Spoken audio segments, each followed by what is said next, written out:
إن تصبك حسنة تسؤهم وإن تصبك مصيبة يقولوا قد أخذنا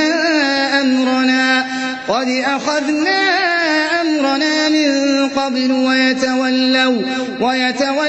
وهم فرحون قل لن يصيبنا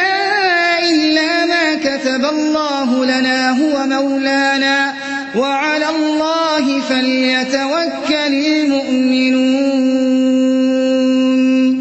قل هل تربصون بنا إلا إحدى الحسنيين ونحن نتربص بكم أن يصيبكم الله بعذاب من عنده